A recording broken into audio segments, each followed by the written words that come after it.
Eu quero te convidar a abrir sua Bíblia em 2 Reis 5, de 1 a 13.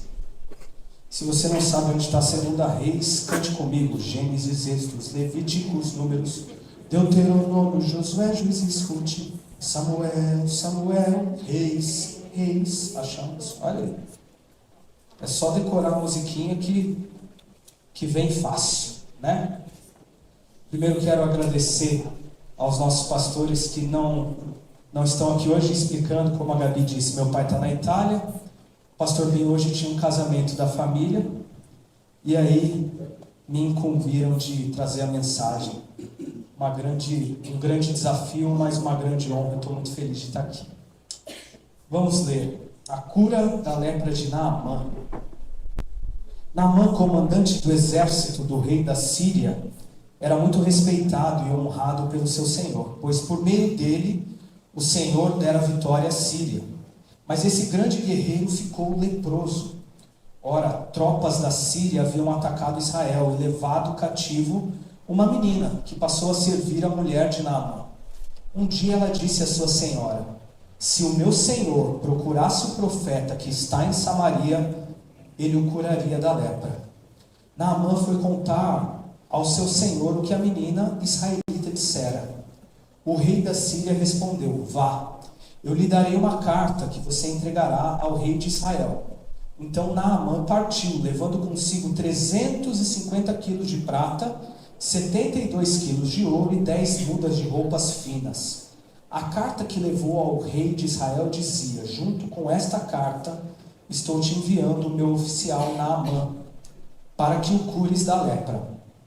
Assim que o rei de Israel leu a carta, rasgou as vestes e disse: por acaso sou Deus, capaz de conceder vida ou morte? Porque este homem me envia alguém para que eu o cure da lepra? Vejam como ele procura um motivo para se desentender comigo. Quando Eliseu, o homem de Deus, soube que o rei de Israel havia rasgado suas vestes, mandou-lhe esta mensagem: por que rasgaste tuas vestes? Envia o homem a mim, e ele saberá que há profeta em Israel. Então Naamã foi com os seus cavalos e carros e parou à porta da casa de Eliseu. Eliseu enviou no rio Jordão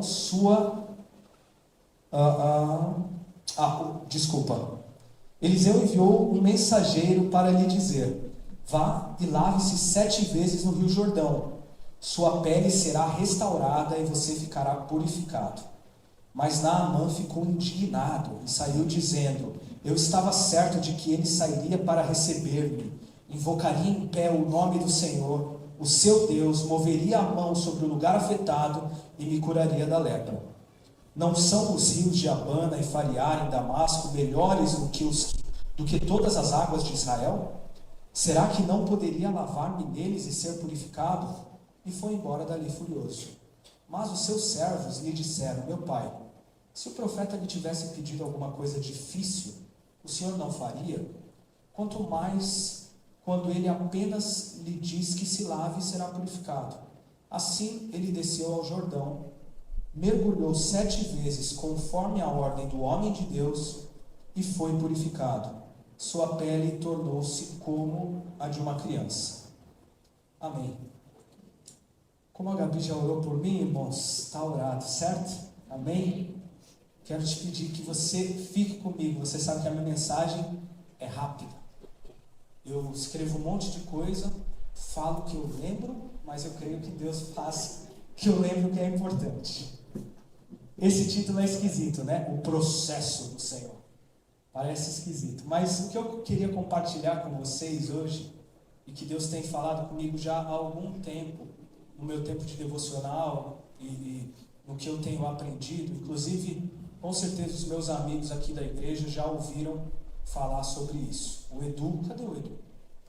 O Edu está lá atrás. O Edu vai pregar comigo hoje, viu, irmãos? Que ele já ouviu muito isso aí. Eu queria falar sobre processos e eventos. Esquisito, né? Vai fazer sentido. O que são eventos? Eventos são aqueles dias importantes na nossa vida. Eventos são dias que a gente guarda na memória, dias que nós ansiamos para que cheguem. Normalmente eventos são o início ou a conclusão de algo. Alguns eventos são os dois ao mesmo tempo. Tipo um casamento. O casamento é uma celebração de uma paixão que já aconteceu e o início de uma nova vida juntos, não é verdade? Mas os eventos, irmãos, só fazem sentido se acompanhados de um processo a ser vivido. Se o casamento, a festa do casamento, é mais bonita do que a vida que é vivida, tem algo que está fora de lugar. Se o esforço e a alegria colocada na festa do casamento é maior do que o esforço e a alegria que a gente coloca no dia a dia da vida a dois, tem alguma coisa que está fora de lugar. Então, hoje eu queria falar sobre processos e eventos do que eu entendi nesse texto de Naamã. Nessa passagem nós vemos um grande comandante do exército da Síria.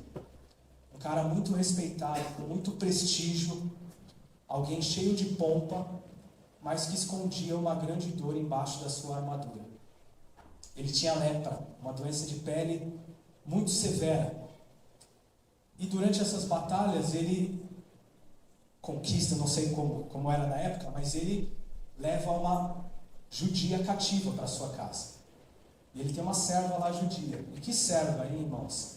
E ela vê isso e ela fala assim, olha, se esse comandante conhecesse o Deus lá de Israel, profeta era quem representava a presença de Deus naquele povo. Se ele conhecesse, ele seria curado. Interessante, né? E aí, quando o comandante fica sabendo disso, os olhos dele imediatamente vão para onde? Para o evento, para a cura. Eu quero ser curado. Mas o Senhor convida esse comandante a viver um processo e aprender com esse processo. E é sobre isso que eu queria refletir com vocês hoje, sobre algumas coisas que eu acho que podem ser bênção para mim, para vocês, principalmente porque a gente está voltando de um grande evento, não é verdade? Do nosso repique. E o nosso repique foi sensacional. Se você não foi, tem vaga para você no que vem. Vale a pena ir. Nosso repique deixou marcas importantíssimas, pelo menos na minha alma e no meu coração. E eu confesso que eu tenho até uma depressão pós-repique, assim, não sei vocês. Tipo assim, putz, eu não queria voltar para a minha vida agora. Tava muito bom. O repique tem cheiro de céu, tem um negócio diferente. Mas o processo que Deus começou na nossa vida no repique é mais importante do que o evento. O repique só se justifica se ele fizer sentido dentro de algo que nós vamos viver.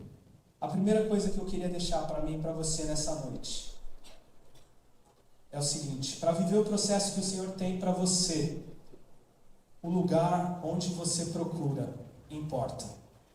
Eu sei que os títulos estão longos aí, mas eu não sou tão bom de dar títulos, irmãos. Mas o que eu quero dizer com isso? Quando Naamã pede autorização para o rei da Síria para ir buscar a sua cura, o rei da Síria foi muito generoso com ele. Eu imagino que o Naamã tinha muita moral com o rei da Síria, né? Porque ele falou, tudo bem, pode ir. E é o seguinte, eu vou te mandar preparado. Vou te ajudar. Vou te dar prata, vou te dar ouro. Você vai chegar lá numa boa condição. Só que o rei da Síria manda ele para o lugar errado. O rei da Síria manda ele para o rei de Israel. Naamã chega lá para o rei de Israel. O rei de Israel foi honesto. O rei de Israel poderia ter tentado ocupar um lugar que não era dele, mas ele falou, não tenho nada para te dar. O que você está fazendo aqui? Não sou eu que posso te curar ou não. Ao procurar no lugar errado, Naamã quase colocou tudo a perder. Nessa busca no lugar errado, quase que o processo que Naamã iria viver vai embora.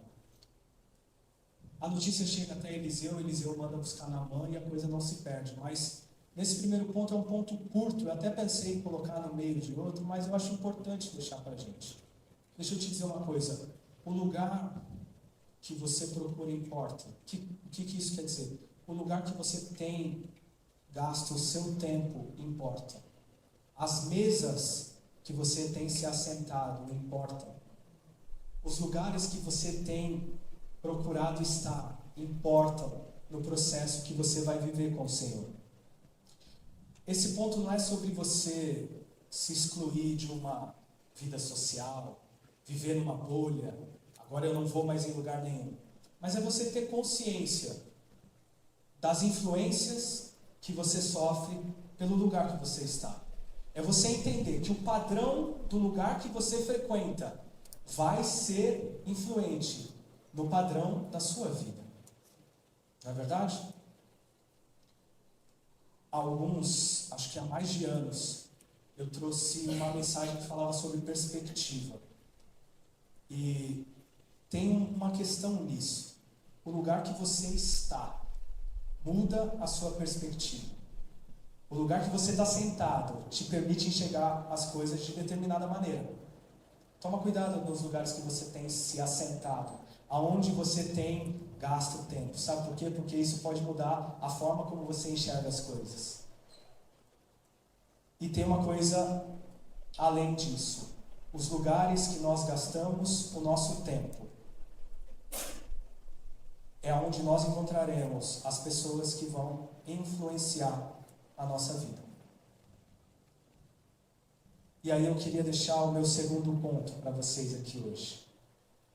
Eu e você precisamos de pessoas que sejam instrumentos usadas por Deus e nos ajudem a viver o processo que Ele tem para nós. Naamã, em 2 momentos, teve conselhos que foram indispensáveis para que ele pudesse viver o processo que o Senhor tinha para ele. Primeiro, a serva de Naamã, que de uma forma muito corajosa, com uma fé inspiradora, aquele jeito de quem sabe do que está falando, ela fala para Naamã: se o meu Senhor procurasse o profeta que está em Samaria, ele o curaria da lepra. Isso é muito interessante porque a serva de Naamã, primeiro de tudo, ela conhece a dor de Naamã. Ela conhece a ferida de Naamã. Em segundo lugar, ela conhece o Deus que pode curar a ferida de Naamã. Ela tem coragem suficiente para dizer a Naamã o que ele precisa escutar. E sabe como ela faz? Ela faz da forma necessária. A forma importa. Ela poderia chegar, ela é prisioneira de Naamã, ela é uma escrava. Ela conhece o Deus que pode curar a ferida do cara que é o chefe dela. Ela poderia chegar e enfiar o dedo na cara dele e falar. Sabe o que ela faz? Ela fala com a mulher de Naamã. Porque a forma como uma mensagem chega importa também. Ela conhece a dor, ela conhece o Deus que pode curar essa dor. Ela tem coragem de dizer e ela faz do jeito certo. Eu e você precisamos de pessoas que conheçam as nossas feridas, que conheçam o Deus que pode curar as nossas feridas. Eu e você precisamos de pessoas que tenham coragem suficiente de dizer qual processo nós precisamos passar e que façam isso da forma correta. Isso se comprova também num segundo momento. Nós lemos que quando Naamã chega até a casa do profeta Eliseu, ele tem a sua expectativa frustrada, não é verdade? Ele fica furioso. E Naamã quer jogar tudo para o alto. Naamã está no momento de desistir de tudo. Ele fala: o que eu esperava não aconteceu. A gente vai falar um pouco mais sobre isso depois. Mas naquele momento, os servos que estavam com ele disseram: meu pai, se o profeta me tivesse pedido alguma coisa difícil, o Senhor não faria? Quanto mais quando ele apenas lhe diz para que se lave e seja purificado. No momento de fúria, de crise, de decepção, de frustração, de vontade de desistir de tudo, de jogar tudo para o alto, Naamã escuta o conselho que ele precisa escutar. Eu e você precisamos de pessoas que no momento que a gente está querendo jogar tudo para o alto, no momento que a gente está com a fúria, a flor da pele, que possam dar o conselho que a gente precisa escutar. E olha que interessante, me chamou a atenção. O primeiro conselho quem dá é a serva. E o segundo, os servos. Talvez isso valha para a gente perceber uma coisa. Quando a gente fala de conhecer a Deus, quando a gente fala de presença de Deus, quando a gente fala de entender sobre o que Deus tem a fazer nas nossas vidas, a gente não está falando de ocupação, de cargo, tá? A gente não está falando de quem tem mais dinheiro no banco. A gente não está falando de quem chegou com o carro mais bonito. A gente está falando de quem conhece a palavra. A gente está falando de quem tem intimidade com Deus. Porque a gente pode olhar e falar assim: Tem coach que vai virar o mundo, irmãos, que vai pegar conselho com todo mundo, que vai ser bilionário, mas ele não tem a sabedoria de um homem simples, que tem a palavra como sua companheira de todos os dias. Ó, ponto importante. Teve fogos, hein? Vou até aproveitar para beber água. Foi importante.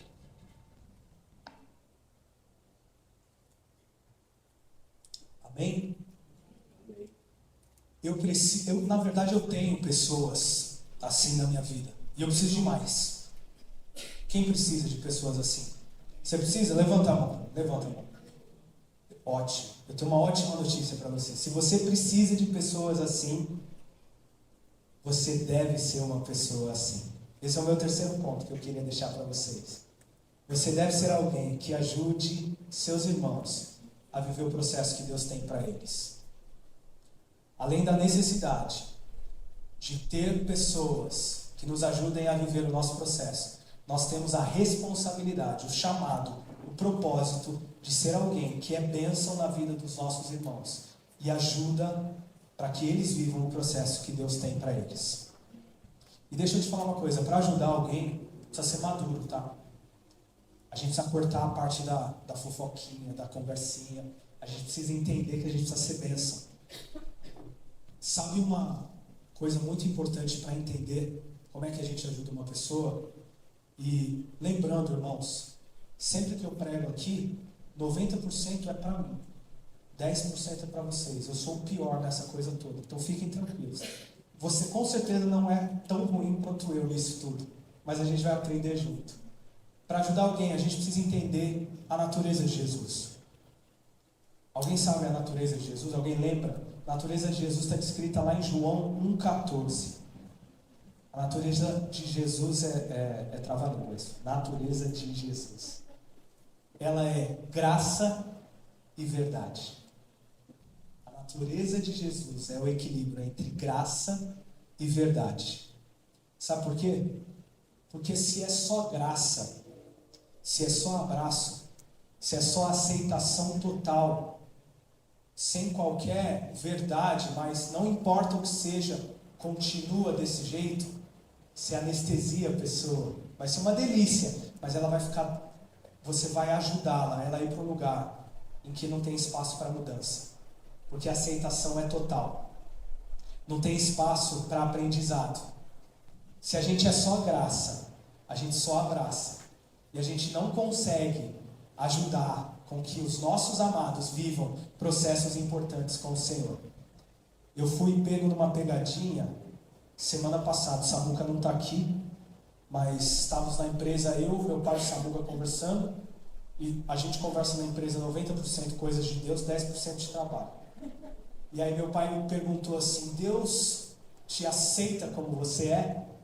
E eu pensei, eu estou chegando, ele me aceita como você. Eu falei, aceita. Ele falou, não, Deus te recebe como você está e te convida a um processo de aprendizado e de mudança.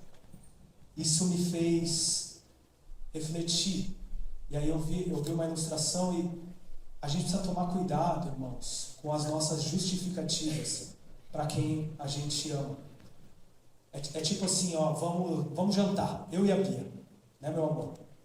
Eu quero pizza, a Bia quer hambúrguer. O que nós vamos comer? Hambúrguer. O pessoal da igreja me conhece. Sabendo que nós vamos comer hambúrguer, eu falo, Bia, mas deixa eu te falar, eu descobri uma receita nova de hambúrguer. Sabe o que a gente faz? É da Rita Lobo. Muito boa. A gente pega o hambúrguer e ao invés de fazer o pão, a gente vai fazer um pão grandão, redondo. Tipo uma massa. E ao invés de jogar ketchup e maionese, a gente vai jogar molho de tomate. E ao invés de carne de hambúrguer, a gente joga calabresa. O queijo vem por cima normal, mas um pouco de orégano e a gente não fecha, põe no forno e come. É hambúrguer, irmãos. É pizza. A gente precisa ter coragem de confrontar quem nós amamos sobre coisas importantes. Só graça não é suficiente. Porém, para você, querido, que já está, só graça não é suficiente. Vamos tacar a verdade. Só verdade, sem graça, é desequilibrado. A verdade sem graça mata alguém que precisava ser amparado. A verdade sem graça manda embora alguém que precisava ser recebido. A verdade sem graça não tem espaço para quem precisa chegar. Você precisa ter o equilíbrio da verdade e da graça. Na minha cabeça, eu comecei a entender por que meu pai repete as histórias aqui em cima. Que eu não sei mais se eu já contei essa história aqui, ou se eu contei em outro lugar, mas eu vou contar de novo, e se eu contei, você me escuta de novo. Mas eu e você precisamos ter um referencial, tem um herói na Bíblia que aparece pouco, mas que eu sou apaixonado, que se chama Barnabé. Se você não sabe, vamos ver se eu já contei essa história. Eu já falei que o Samuel deveria se chamar Barnabé? Não, né? Não contei, né, vó? Tô certo, vó? Que o vô queria pôr o nome do Samuel de Barnabé, não é verdade? Então que bom, não contei essa história. A Fernanda ia se casar com Barnabé. Não é? Mas eu confesso que eu sou chorão, irmãos. Eu chorei quando eu conheci a história de Barnabé, porque eu falei, se meu avô queria dar o nome de Samuel, de Barnabé, porque ele se apaixonou por esse personagem, e eu 40 anos depois estou me apaixonando por ele, eu falei, Samuca tinha que chamar Barnabé. Barnabé, sabe quem foi Barnabé, irmãos? Barnabé foi alguém que acreditava no processo do Senhor na vida das pessoas. Barnabé foi o cara que pegou na mão de Paulo. Os discípulos não queriam receber Paulo. Não acreditavam na mudança que tinha acontecido na vida de Paulo. E aí Barnabé pega na mão de Paulo e fala, vem que eu tenho moral, eu vou te apresentar para os caras. E é Barnabé quem apresenta Paulo para todos esses caras. E aí depois, Barnabé e Paulo têm um companheiro que chama João Marcos. João Marcos pisa na bola com Paulo, deixa Paulo na mão. Aí Paulo fala assim, João Marcos não viaja mais comigo. E Barnabé fala, não, a gente precisa insistir no processo do Senhor na vida dele. Sabe o que Paulo faz? Não dá. E Barnabé fala, então tá bom. Eu vou viver o processo que Deus tem com ele, e você segue com outro companheiro, tá tudo bem. Anos depois, Paulo escreve, reconhecendo a importância de João Marcos para o crescimento do Evangelho. Você precisa ser o Barnabé da vida de alguém. Eu preciso ser o Barnabé da vida de alguém. Nós precisamos ter o Barnabé na nossa vida e ser o Barnabé na nossa vida. Não é verdade? Amém. Eu e você temos essa responsabilidade. O quarto ponto que eu queria deixar para você. O processo que Deus tem para nós pode frustrar nossa expectativa, irá confrontar nossa vontade e te convida a um lugar de humildade. Que ponto para o alto, não é mesmo? Maravilha, de vitória, né? Fiquem tranquilos, semana que vem eu já não vou estar mais aqui. Mas é um ponto importante, é duro, mas é importante. Sabe por quê? Naamã tinha os olhos no evento, na cura dele. E ele tinha uma expectativa sobre esse evento. Ele queria algo a acontecer de forma grandiosa, de forma espetacular. A vontade dele era essa. Inclusive, ele descreve isso, no texto está lá. Eu estava certo de que ele sairia para receber-me, invocaria de pé o nome do Senhor seu Deus, moveria a mão sobre o lugar afetado e me curaria da lepra. O que Naamã queria? Chegou na casa do profeta. Naamã, meu querido, palmas para Naamã, vem cá todo mundo agora, Senhor, vem sobre a vida de Naamã, pá, e curado, e vai embora. Sabe o que o profeta faz, irmãos? O profeta nem sai. O profeta manda o garoto de recado, fala, ó, vai lá, fala para ele mergulhar 7 vezes no rio. Só isso. Naamã fica louco da vida. Sabe o que isso nos significa? O que isso nos ensina? O que isso significa? Não vai ser do jeito que você quer. Vai ser no processo que o Senhor tem para você. Sabe de uma coisa? Todos nós estamos vivendo ou precisamos viver um processo com o Senhor. Eu não sei quanto tempo de crente você tem, eu não sei nem se você é crente, mas eu sei que o Senhor tem um processo a viver com você. E os processos que você já viveu, querido, legal, maravilha, segue em frente. O processo segue até o dia que ele vai completar a obra em nós. Esse é o dia final. Se você não chegou no dia final, segue. Eu e você temos um processo a viver. E eu te garanto uma coisa, eu te prometo, nesse processo que o Senhor tenha a fazer em mim e em você, você será quebrado. A sua vontade, o seu ego serão confrontados. Nós vivemos num tempo em que as pessoas estão cheias de certeza, não é verdade? Eu tenho a sensação que é cada vez mais difícil conversar com alguém. Porque a gente fala sobre algo, eu sei, eu já vi. Eu vi o podcast e tal, eu já conheço tal situação. Todo mundo já sabe de tudo que precisa. Todo mundo se tem num lugar de certeza, de completa satisfação. Já estou cheio, já estou satisfeito de tudo que eu preciso. É tão difícil encontrar alguém que é ensinável, que está disposto a dar o braço a torcer, não é verdade? Mas deixa eu te dizer uma coisa, para viver o processo com o Senhor, a sua vontade, o seu ego vão ser confrontados. Ele vai te convidar a um lugar de humildade. Sabe por quê? Porque Deus está mais interessado em cumprir a vontade dele na sua vida. Deus está mais interessado no melhor para você do que em cumprir a sua expectativa. Não seja infantil de achar que Deus é um Deus de liga e desliga. Aquela coisa de Instagram, que você vê que a pessoa não tem nada com Deus. E aí ela põe lá na legenda, meu Deusinho fez tal. Ele é o Senhor das nossas vidas, Ele não cabe dentro da caixinha que você quer colocar. Ele é o Deus das nossas vidas. Ele não é uma forma de satisfazer os nossos caprichos e os nossos desejos. O Senhor das nossas vidas está mais interessado no nosso caráter do que no nosso conforto. E isso é muito difícil de entender, irmãos. E a gente só vai entender isso se a gente tiver certeza que no final do processo Ele tem o melhor para nós. Porque se você não confia nisso, não vive. Porque Ele vai te confrontar, Ele vai te apertar, Ele vai chegar. Mas eu creio que Ele tem o melhor para nós no final do processo. E sabe por que Ele te convida para um lugar de humildade? Quando Naamã é convidado a mergulhar no rio, o que ele ia precisar fazer? Ia precisar tirar a armadura. Ia precisar mostrar as feridas. Ia precisar descer do degrau de comandante. Naamã não podia ser comandante mergulhando. As pessoas que estavam no rio iam ver o comandante ferido. Não é verdade? O Senhor nos convida a um lugar de humildade, de entender que nós temos feridas que precisam ser expostas para que o Senhor possa tratar. Eu não estou te falando para você sair contando para todo mundo os seus problemas e a sua dificuldade. Lembra que a gente precisa de Barnabés, pessoas maduras, suficientes, que possam nos ajudar.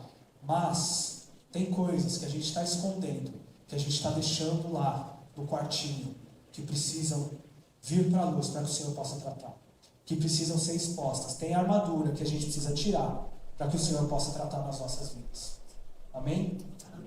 Eu acho que eu não estou esquecendo muita coisa não, estou indo bem. A Bia, se eu esquecer, você me dá um. Né, meu amor?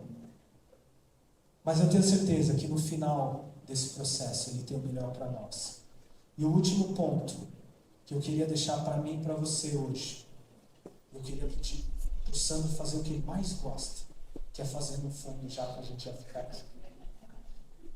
Por favor, Sandro.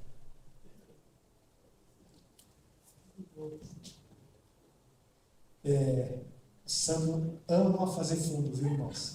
Registrem isso. Toda vez que o pastor pedir para ele ficar, vocês tenham certeza que ele está feliz aqui. E eu amo expor os meus amigos na frente de Deus. Amanhã é aniversário do Sandro, hein? Não esqueça. O último ponto que eu tenho para mim e para você hoje. O processo de Deus para nós requer obediência, leva tempo, mas no fim será um processo de renovação. Naamã tinha um imperativo nessa situação toda.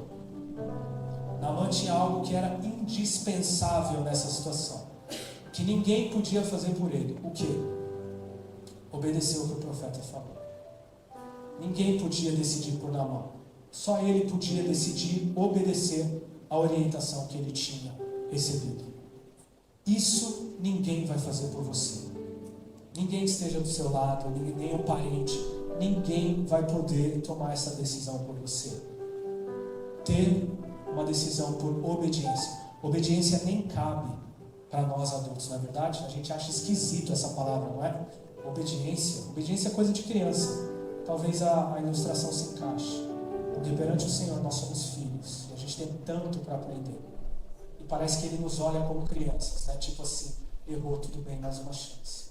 Não estou falando para você ser infantil. Estou falando para você entender que Ele está no lugar de pai. E o processo do Senhor na nossa vida requer um caminhar em obediência a Ele. Essa é uma decisão que só eu e você, sozinhos, podemos tomar. E deixa eu te dizer uma coisa. Nesse processo, caminhando em obediência, leva tempo. Isso é difícil. Nós não estamos acostumados com coisas que levam tempo. Nós somos da geração que não sabe mais esperar. Não é verdade? Eu sou da geração Wi-Fi. Filme não trava, é na hora. Pá. Eu tenho tudo que eu quero, na hora que eu quero. Se o trânsito travou, eu estou maluco da vida. Mas no processo que o Senhor tem para nós, leva tempo. O Senhor convidou Naamã a mergulhar 7 vezes. E nós podemos aprender com 7 vezes, sabe o quê? Nada. Não é sobre o número, não vou falar que 7 é um número mágico. Não vou nomear os mergulhos. O primeiro mergulho é o mergulho da... Não é isso. Mas a gente pode aprender que leva tempo. Deixa eu te dizer uma coisa. Não sei qual processo que o Senhor está fazendo na sua vida. É um pecado que você tem de estimação e você já mergulhou uma vez e Ele está voltando para te visitar. Mergulha de novo. Mergulha de novo, leva tempo. A minha vida profissional que eu coloquei, eu estou vivendo. Mergulha de novo. É a minha família que eu estou lutando e eu achei que nesse momento a gente já ia estar em tal situação. Mergulha de novo, leva tempo. É o meu casamento, eu achei que essa hora eu já estava numa lua de mel em Paris, mas a gente continua enfrentando as mesmas lutas. Mergulha de novo, leva tempo, requer obediência. O processo do Senhor conosco é esse mesmo. Vai levar tempo. Mas eu te garanto uma coisa.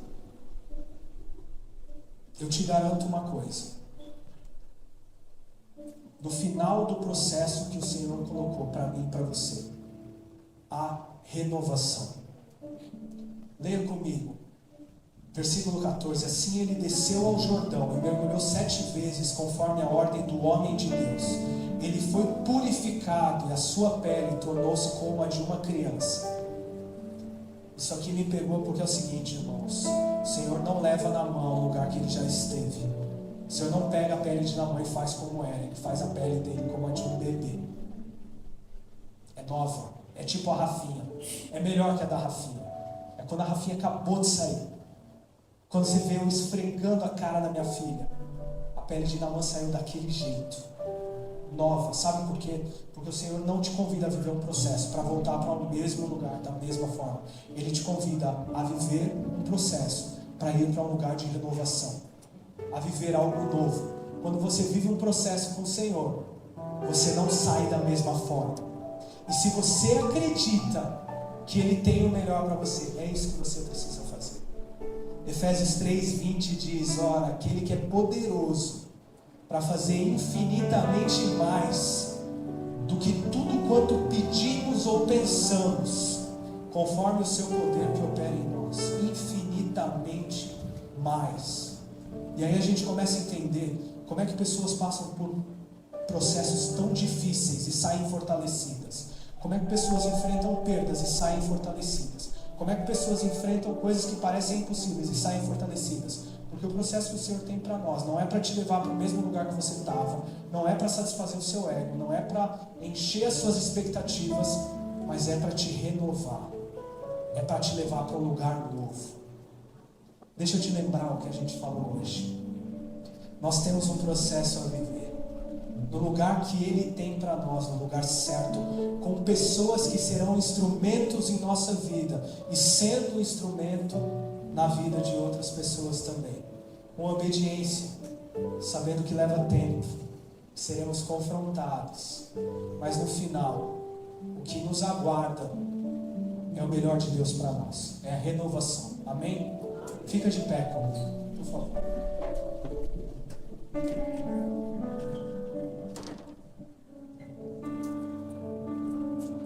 Deixa eu te fazer uma pergunta. Fez sentido o que a gente compartilhou hoje para você? O Senhor fez um convite para você hoje? Amém. Nós vamos cantar e depois nós vamos orar. Meu pedido é que você fique atento ao que o Senhor está falando com você. Amém? Vamos cantar tudo novo, sabe?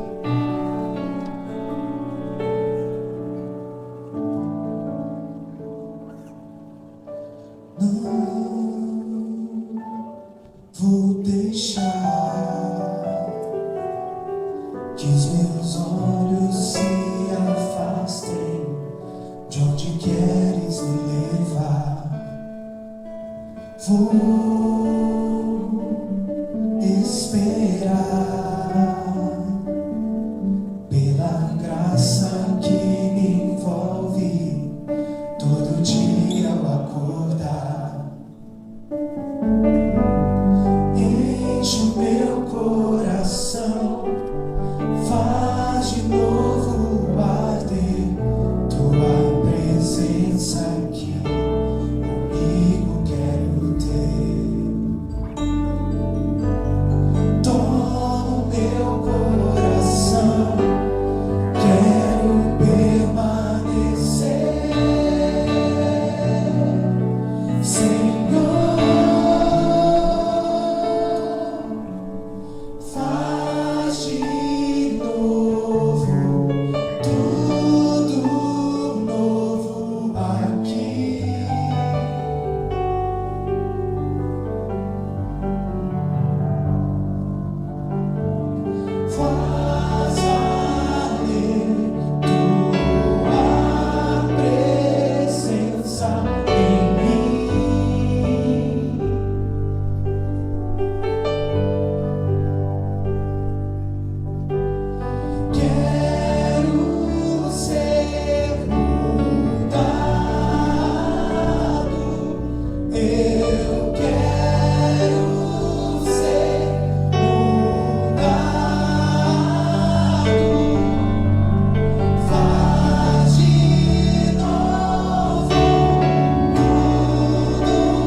Muito obrigado, Pai, porque o Senhor nos convida a mergulhar nessa noite, Pai. E nós te pedimos, Senhor, nos ajuda a entender o processo que o Senhor tem para nós, Pai.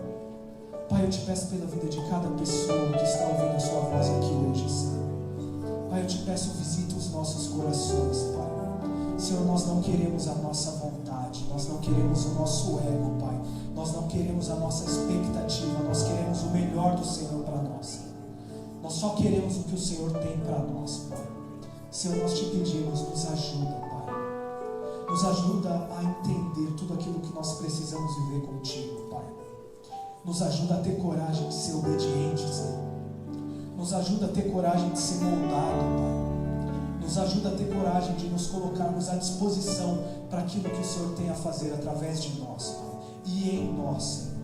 Muito obrigado, Pai, porque nós cremos que essa noite faz parte de um processo de renovação do Senhor nas nossas vidas, Pai.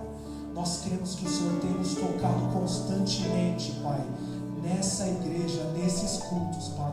O Senhor tem falado, Senhor, abre os ouvidos para que ninguém fique sem ouvir, Pai, o que o Senhor está falando, Pai. Muito obrigado, Senhor. O Senhor é maravilhoso, Pai, e nós cremos, Pai, naquilo que o Senhor tem a fazer. Muito obrigado, nós te louvamos em nome de Jesus. Amém.